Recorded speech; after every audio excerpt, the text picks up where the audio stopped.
Hello, can you hear me? Clay, can you hear me? Can you hear All me right. now? Can you hear me now? Can you hear me now?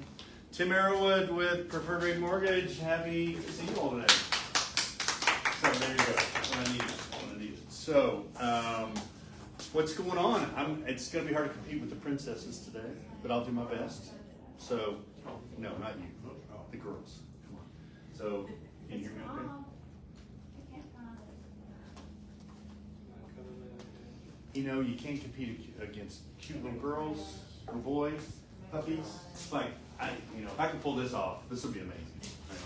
So, Okay, you're on the page, you have to go to the. so I'm just gonna hold off to make sure. So, what's new? What's new, Paige? Anything new? Still seeing election anxiety. Ah, yes, election. That's what I'm still seeing. Yeah. So when you say that, you mean that people are like, I want to Holding wait. off. I'm gonna hold off. Okay. Yeah, you All can right. hear the sound. Cool. Thank you. Is that working? Yes, sir. All right. So what? How about you? Well, you don't do real estate. How about you? I was talking to Dustin. For those of you that can't see, these are, like I said, if I don't love you, I don't pick on you. So, Yes. so what are you seeing? You with your mouth Callaway, that is. I mean, I'm having good conversion, Mhm.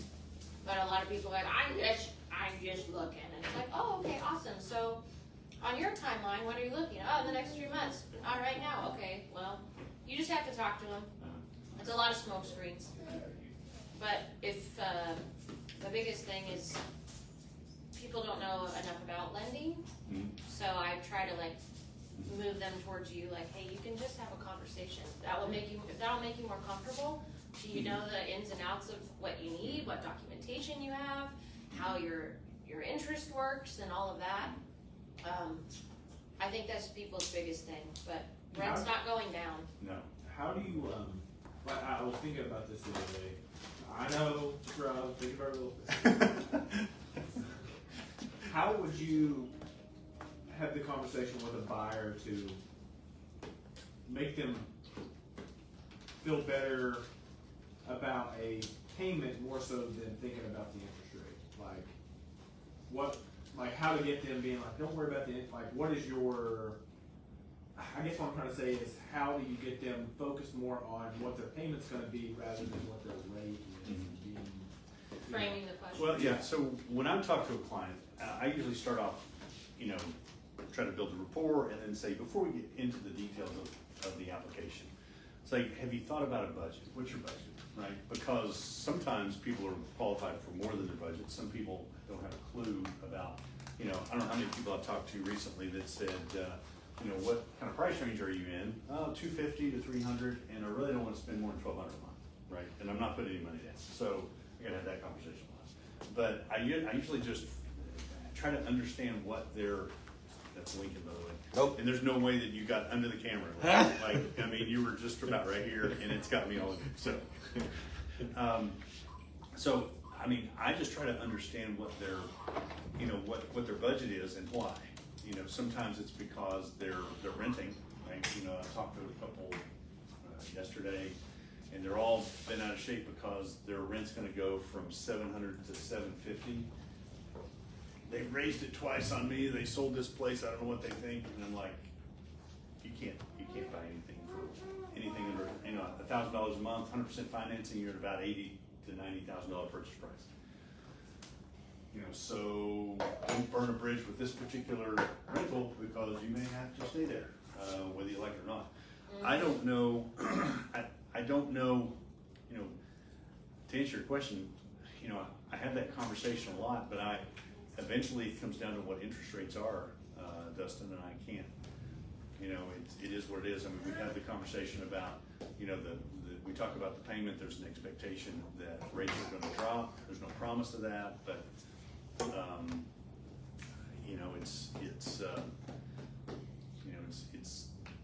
I talk about what rates have been in the past.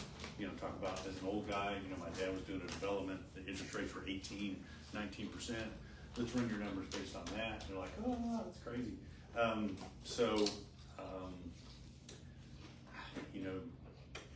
I'm finding that people aren't motivated, right? right? The people that I'm doing business with, I'm selling my property, I've gotta have a place to live, right?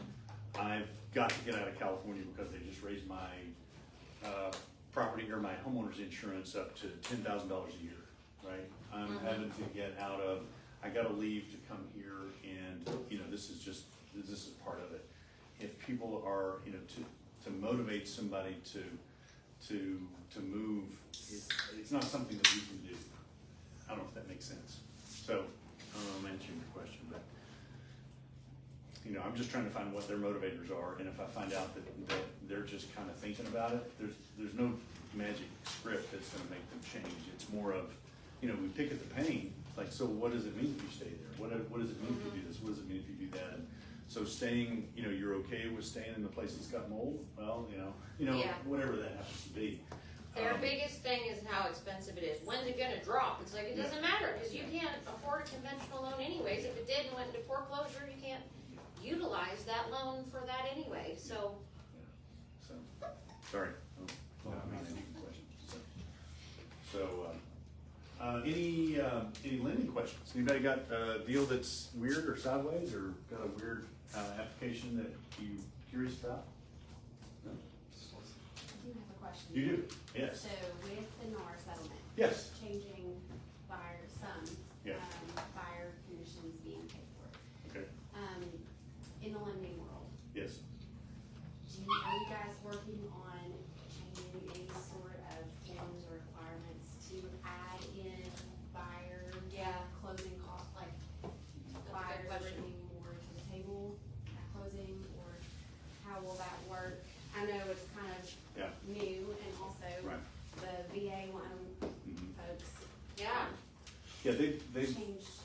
changed some things on the VA side that would allow the buyer to actually pay some of those. From what I understand, it's just a temporary suspension on that ban from Yeah. making buyers bring zero to closing. Really, there's nothing that I've seen or anticipated that, because it's only gonna be done in the form of a seller concession if Right. you've negotiated it, which we're very accustomed to seller concessions. And then, you know, the ones that don't need the seller concession to do that are gonna be, they're just gonna have more money. So I don't know that, I mean, they're gonna, you know, if the seller won't negotiate, I mean, they just eliminated a significant portion of at least my buyers, you know, that aren't gonna be able to do anything. So I have a question for you all. As listing agents, are you, when you have a conversation with the seller, are you, you know, as far as I understand right now, you can't put the seller commission, the seller side commission on the MLS. Correct, But when not you- buyer. But when you're doing a listing presentation, are you saying, are we gonna price this so that we've built in that because there's a high probability that people are gonna want that? No? I'm trying not to bring too much attention to it, like if they do have any Okay. question about it, if they've Okay. heard about it, Mm-hmm. it's honestly like decoupling, like, well, my fee is $5, Right, okay. but I always offer, like, I don't think people understand like comps. Mhm. If you see that comp, that includes everything. Yeah. Right, so has always been built into it, but if there is a objection, I would say, okay, well, if we don't offer that, Mhm. I basically have 14% of the market. So if you wanna let it sit and you want me to facilitate and just have that's fine, but what this is decoupling, and I'm actually giving part of my commission to a buyer's agent. So, okay, that's helpful for me. So what you're doing is you're presenting it at 5% and I get it all, right? That's Right. just the way it is. Right. But the expectation. This is my fee, This is 5%. And so, or 6%, Okay. depending. and so at that point, you're, okay, so I guess I'm a seller and you come to me, you're gonna charge me, the fee is gonna be 5 or 6%. Then you're not having a conversation to say, where does that, you know, as part of your listing agreement, this is, or listing presentation. Are you talking about, when you come to the money, what are you saying? Are you saying, well, this is my fee and this is what you get for my fee? And there's an expectation, you just try to decouple and not say, there's an expectation that I'm going to give I'm gonna present to the buyer's agent that I'll give them 2% or 2.5%. Right. So you are or not? Yeah, I Well, mean, okay. here's my fee, this is Uh-huh. 5%, this is our fee, and then we, when we do this, we give half of that as a Okay. bounty to the buyer's agent. But if you don't want to do that, the fee is still 5. Like my company Right, does right. that, this is what we offer Okay. you, or Okay. 6%, whatever it is, and if they say no, then okay. Cause Okay. I had a guy do that the other day, he said he didn't wanna pay me. I was like, you don't wanna pay anything at all? And he was pretty inebriated, so I didn't Okay. let him sign it, but, Okay. I mean, at that point, it's like, well, this is my business, this is what I do for a Right. living, and this is what I charge. Right. And it's not set, this is just what we charge as our team. Interesting, okay. Cause it isn't a set commission, you Okay. can't say set, or Yeah, this yeah. is what everyone charges, Right, or. right. So when you see that in the MLS, it's just gonna show 5% or whatever it is that's coming to the listing agent. I don't know. I don't know how it shows in the MLS. Ariel, it'd probably be, is it 2.5, like whatever my commission would be, and then they have to ask for the commission? If it's 5 total, I'm just gonna put 2.5 per seller on my side, but we don't put anything on the bottom for buyer. Well, so you won't even have that. So the MLS more than likely is going, this logo MLS more than likely is going to change to where, you will have like a checkbox, whether or not it's going to be offered buyer's commission, yes or no. And if it's no, then. Then you have to do If that, I it's see. yes, then you could put anywhere between, you know, whatever percent is offered on there. That's how some MLS are. So you can put it on MLS. Well, I don't know how this particular MLS is going to. Or the be. verbiage. Some MLSs that have already been rolling out the new changes, that's the way that they've been doing it. They've been doing a checkbox, yes or no. And then if you put yes, then you are able to put Okay. something. Can you just summarize Oh, sorry, the yeah, forget it, yeah. conversation, yeah? The Northeast Tennessee Association and the local MLSs up here haven't publicized yet how exactly it's going to be showing up on their platforms. But they have until I think it's August 17th to roll that out. Okay, So between now and August, we'll have more information. But the ones that have already been opting in, that's how it's been showing up. So what Eric was saying is that, beginning, there is no clarity right now, but there's an expectation that the MLS will show, you either the checkbox, and either the checkbox, if you don't select the checkbox, then there is there's No buyer commission. There's no buyer commission included, but they could check the checkbox And then and in then that put an case, amount. and then in that case, you can say seller to allow buyer concessions in the amount of whatever. I see, And so that's kind of how they're getting around it, by Okay. labeling it as, buyer's concessions being Okay. allowed, okay, so all right. that it can be built in. But again, I don't know exactly how this MLS is going to implement that change. That's just what I've seen. The North Carolina MLS is starting to offer for that already prior to the August 17th, but everything is. So it sounds like if you're, ask Ariel, but it sounds like I'll be that. doing a class on the 12th. Okay, about be a all class of on the those, 12th so on come August. to- Okay, that's cool. So, no, actually what I was gonna talk about was about this, but not the details of that. What I was gonna talk about today was, when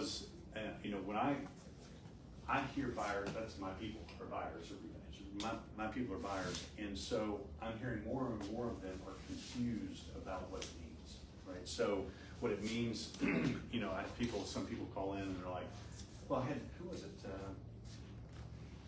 was maybe one.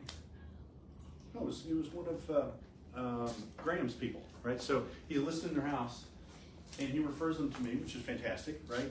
But they call me, and I said, so I pre-qualified him. I said, do you want me to send this pre-qual letter to Graham? And they said, well, he's taking care of the listing side. And I'm like, okay. And it still didn't click for me. So they're like, so they had called, they were confused about because they hear stuff, right? But they don't know what's going on. They hear stuff about the settlement and what are they going to do? So instead of, they were like, they couldn't call Graham, they had to call a listing agent. And the listing agent says, well, I'm not going to do both sides. So they referred them to a junior agent in the office. And so they ended up, the property was off the market before they could do anything. But, I'm trying to explain it to them without telling them, you got to call Graham, telling them they got to call Graham. But it's just realized that, I mean, Graham did everything he was supposed to do, but they didn't understand. So what I'm seeing is people that are confused don't buy, right? That's to me, so that's my thing is that we want to make sure that, the borrowers, and that's, I'm trying to get Dustin to be quiet. You can't see it, but Dustin's crying. So I said something earlier that hurt his feelings. Justin's having a temper. He's having a temper tantrum. Wow, Dustin. Calm down. Yeah. Calm down. So what I was going to talk about is everybody's got we need to have an answer, right? We need to be able to articulate the answer of what's going on, and also be able to articulate our value. So what I put together was a little something that, in my mind, what I think, I may be wrong because I've been rolling off, but my thinking is that we have a listing presentation that we do, right? You go in and you talk to a listing, go to a listing appointments. This is what we do. Here's the value that we bring. If you don't, you probably should, but you have a listing. Well, do we have a buyer's presentation? And so my thought is, in the coaching that I've got and listen to different people, they're like, well, that is something that I think is going to be valuable. So when I started thinking about putting together a buyer's presentation, well, I'm not an agent, but I am a consumer. And I'm thinking that if I'm in your shoes from a buyer's agent standpoint, I want to be able to have an answer, first of all, for that NAR thing. What's going on? Something short and sweet, something that says, this is coming, there's changes, it's not a big deal, and be able to articulate it, whatever that is. But I also need to be able to articulate my value, because now everybody has become a for sale owner, right? When you got a buyer that wants to go see a for sale owner. Well, now I got to negotiate with that for sale owner, and why do I need you, right? Why do I need you as an agent?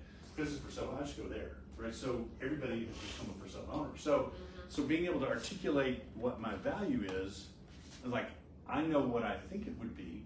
So, but that doesn't mean that's what's special for you. So I think the first part of the process would be a worksheet that says, here are the things that I do, right? So that now I can turn around and give it to either in a paper form or digital form or some sort of presentation or bullet points I can talk to the borrower, the buyer. Everybody's a borrower in my mind, but a buyer. Everybody should be a borrower, even if they're paying cash. That's why I pay cash. So what I put together was a list of services a buyer's agent could provide, right? And I've got, I've broken it down into sections, and I have, I put some seeds in here for, things that we can talk about. Did you pinch him again? Here, put that there. So here's some things that I think would be valuable to do as a worksheet. Just so it would be in writing. So it'd be in writing. Right, and to me, whenever I'm putting together something, I want to brainstorm and put together the ideas so that I can, after using. Oh, I forgot about you. Over there in the dark. Hobble on here. Sure. All right. So the idea is, well, I've broken down into sections. So there's a pre-purchase services, and then there's during the purchase process, closing and post-purchase services. And then,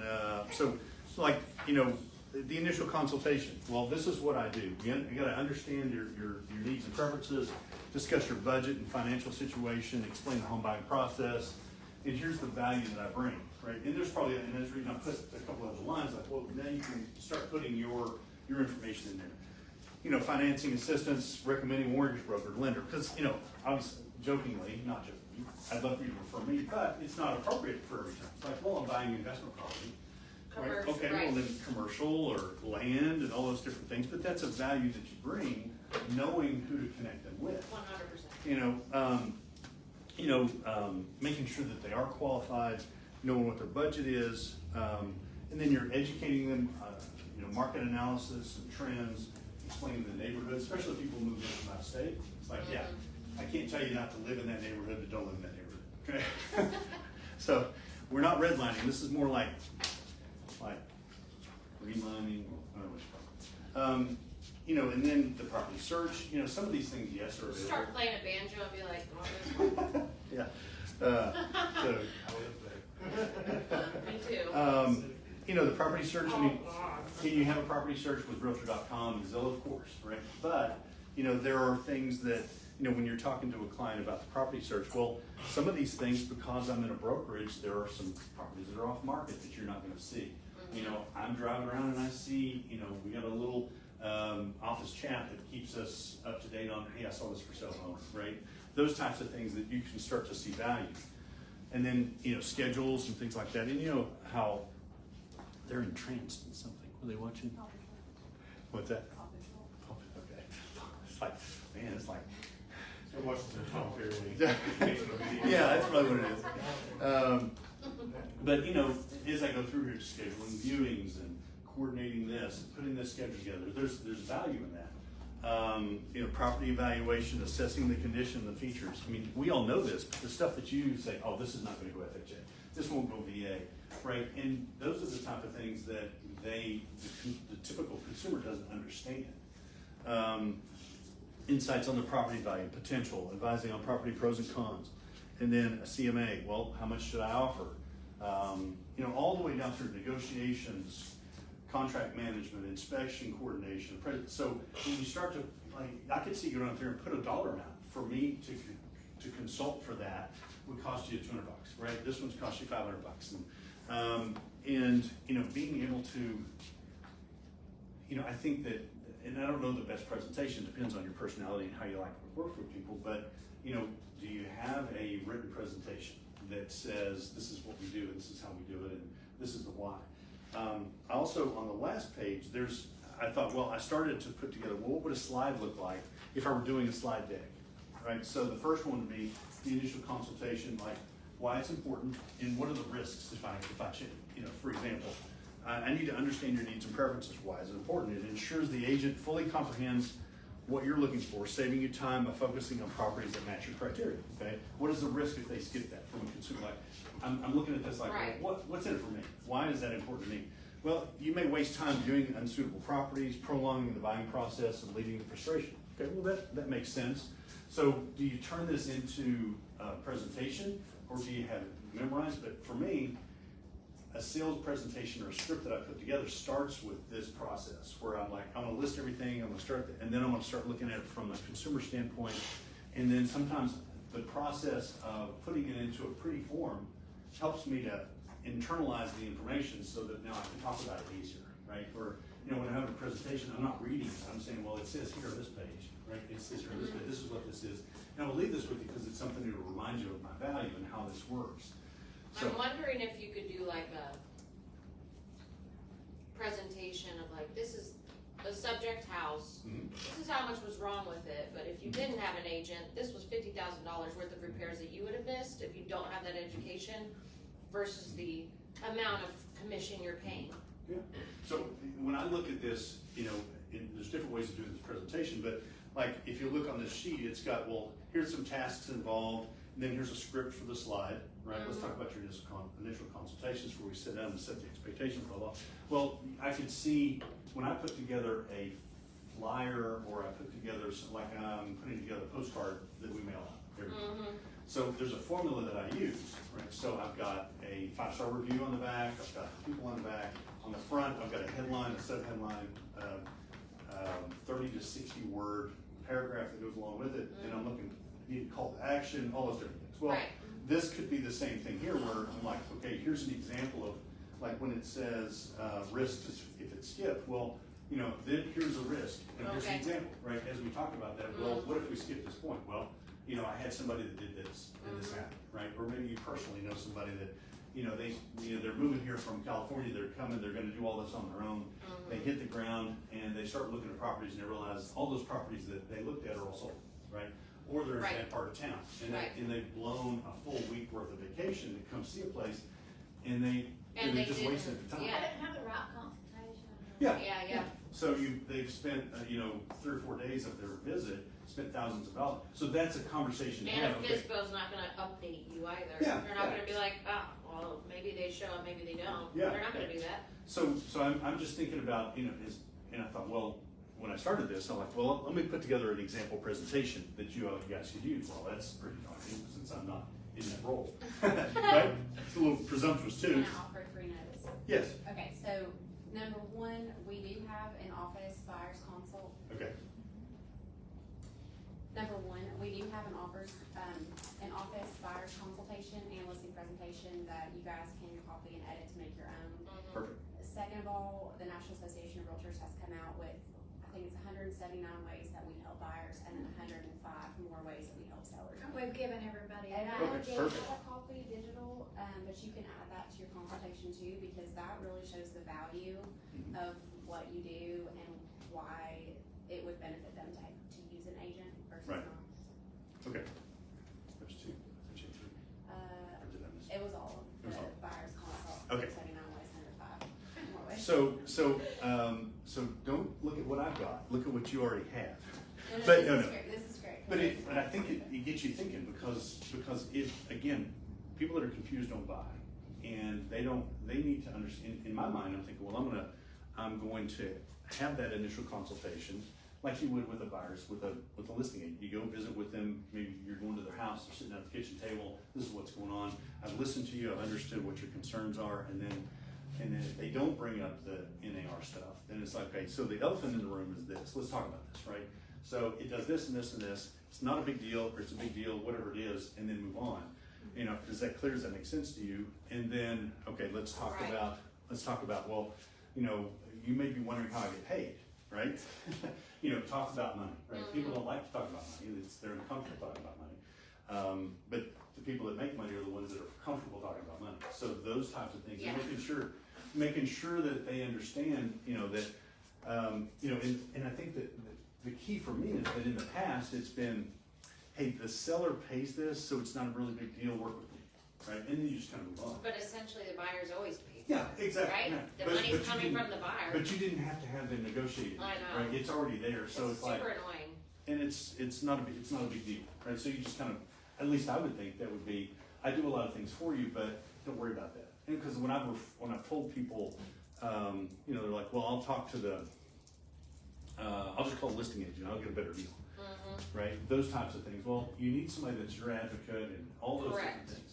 And so, You could, you could, yeah. but they're But, not gonna help You you. know, many times, like the one that was just mentioned about picking on Graham, like, well, they just shifted it off to a junior in the office that probably doesn't know anything about what's going on, and they're gonna, you know, who are they gonna go to ask about negotiations? You know, the person who referred them to me that has the listing, and they're gonna say, well, you know, they're gonna blurt out, well, they wanna offer this, and so it's just, you need somebody that you're, I mean, I'm already preaching to the choir, but I just felt like that knowing your value, being able to articulate your value is the big That key. will set you apart. Yeah, yeah. If 'Cause- there is no value, that's the whole reason I think this happened, is because people Yeah. got angry, there was no value. Yeah. Yeah. And Exactly. they're like, why did you get paid? Yeah. You did me a disservice, honestly. Mhm, yeah. And it happened enough times, because that is our business. I mean, there are a lot of crappy agents that are just Also, there if you to. do a good enough job where they feel like there was no hiccups or no anything, it was just a smoothest transaction, they're also like, what did I pay them for? Exactly, No, yeah. Then nothing went, it Yeah. A to B and it was done. It's like, Absolutely. And I run into that from a lending standpoint. What I'll ask folks is, have you had gotten a loan before? I said, how was your experience? Right? Because I'll ask them that, and they'll go, that was the worst experience of my life.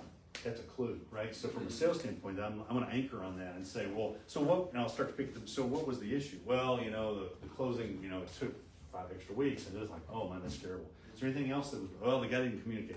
So all those different things, I'm going to turn around and give it back to them and say, well, this is what we do. This is how we work. We communicate. We close on time. And you know, and so, but you're right. Sometimes when people come and they've had a good experience in spite of themselves, they're like, it's hard for me to. It's hard sometimes for me to. There's no pain to pick at, right? They don't know any better, right?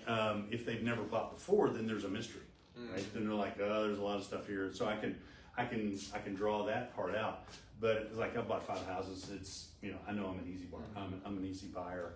I got when that 20% is the down. case, I feel like communication, even if it's just all positive things that you don't even need to let them know, just to Yeah. let them know, so that they know that you're still working for Yeah, them in yeah, the exactly. background. Yeah, and so One just more note on that. Uh-huh. The National NETAR is doing an accredited buyer's representation class. Okay. They're actually, I think they're offering it for free. NAR is offering it for free for the next year. oh wow, But they're doing it in June. So Okay. anybody that wants to go, I highly recommend taking advantage of it. 'Cause Accredited, they'll go what is it over- called? It's an ABR class. ABR accredited class. by REC. Accredited by a rep. But it's sometime in June. Free class in Clay, you're June. going to, right? Yes, I am. Because there's Okay. the one for brokers and then the one for. Then they just have the one for brokers. I actually just went to the one for the. What is the date on that, Clay? I can send it out to you whenever we do that class next week. It's the 17th and 18th 17th and I 18th highly of recommend July? signing up and going. June. this month. So right now, I think they said they already have 150 agents signed up for it. So Dang. first come, first served on who gets to be in person, but everybody Those wants to are be online. Sold out. Yeah. In person is. In-person ones. But everything else, I mean, you can still tune in online and they'll go over all of Okay. That's good. new changes and how that affects fire. I think that should be mandatory for Oh, yeah, everybody. yeah, I think so. I think it had a lot of helpful information in it for sure. So I'll go over a good portion of that next week in the class. Oh, that's cool. That's cool. So, you know, in my mind, like, depending on how savvy you are with different things, I mean, you could take that presentation or the sections of this and then do videos on each one of those, right? You know, Absolutely. begin to build a library of those things, you know, and just say, well, you know, hey, I'm just gonna freeform, I wanna talk about this particular one, you know, here's a, and I think, you know, you have a formula that says we're gonna talk about the issue, we're gonna talk about, you know, theoretical things, and then by the way, let's talk about the time when I saved a, you know, for me, that's what, Right. this is how I saved a loan, this is what happened, this came in, this. You do somebody that all did the some- time. Yeah, so, and being able to have that in a form that, you know, I could see it in a drip campaign, you get a new lead, and then, you know, just hit those bullet points. And doesn't have to be long, but, you know, just continually drip on them about the value. 100%.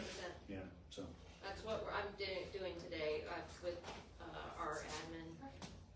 All of our drips to make them less businessy, to make it like more target words for them to open it, because our unsubscribe rate is higher on the ones that are. We want to be non-salesy. Yeah. So I'm going to modify all of those. Yeah. so, and I have, and I'm sure you have used it as well, but, what I've done is I've set up a specific chat GPT or GPT for my office, and I've loaded it with things like, well, this is our statement, like we did the story brand for our office, and you know there's a like this is our values and all the things that we do, but I've also loaded it with certain things like I found a PDF on building drip campaigns, right? So that was specific to my industry. Cool. And so I dropped it in there. I said, whenever I ask you to build a drip campaign or an email campaign, I want you to reference this and make sure that we cover It's these insane. points. Yeah. Oh, and so like for this, I tweaked it the way I wanted it, but to get started was valuable. Just to say, well, give me a list of these things, categorize them, and then I mean, I'm sure you guys have done the same thing, but I think that is it's just a real valuable tool. So. That's all I got. I do mortgages. Would love to do yours. So I'll leave. That's my big sales pitch. All right. If you come, you get food next time. If you watch, you'll get food. So. Thank you, Dan. Thank you. So what do I I think that's a very good sandwich, man. finish?